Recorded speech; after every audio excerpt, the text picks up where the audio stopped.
Election act तरमीमी bill 2023 जी मंजूरी बाद हाणे प्रिजाइडिंग ऑफिसर चूंड जा नतीजा फौरी तौर ते इलेक्शन कमीशन ऐं रिटर्निंग ऑफिसर के मोकलण जो पाबंद हूंदो। प्रिजाइडिंग ऑफिसर हतमी नतीजन जी तस्वीर ठाहे आरओ इलेक्शन कमीशन के मोकलींदो। इंटरनेट की सहूलत न हुजण ते प्रिजाइडिंग ऑफिसर असल नतीजा पाण पहुंचाइण जो पाबंद हूंदो। पार्लियामेंट के गडियल इजलास में मंजूर थियल कानून मूजिब प्रिजाइडिंग ऑफिसर इलेक्शन की रात 2 वगे ताईं नतीजा ॾियण जो पाबंद हूंदो ऐं नतीजन में देर की सूरत में उन जा कारण ॿुधाईंदो। प्रिजाइडिंग ऑफिसर वटि इलेक्शन के नतीजन लाइ ॿिए ॾींहुं सुबुह 10 वगे ताईं डेड लाइन हूंदी। नए कानून मुताबिक सिक्योरिटी एहलकार पोलिंग स्टेशन अंदर बदिरां ॿाहिरां मुक़रर हूंदा। सिक्योरिटी एहलकार हंगामी सूरतहाल में प्रिजाइडिंग ऑफिसर की इजाज़त से पोलिंग स्टेशन के अंदर अची सघंदा।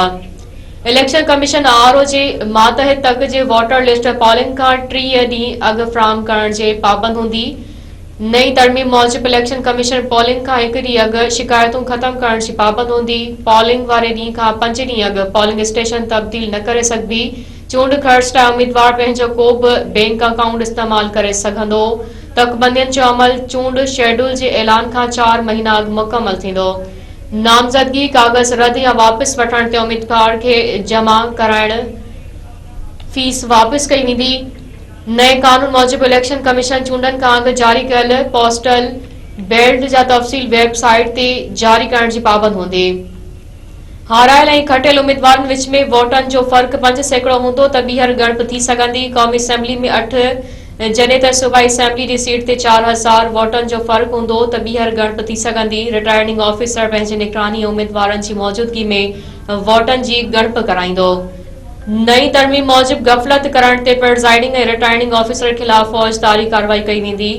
ज़ाब्ता इख़लाक़ की भञकड़ी जो फ़ैसिलो 15 बदिरां 7 ॾींहंनि में कयो वेंदो।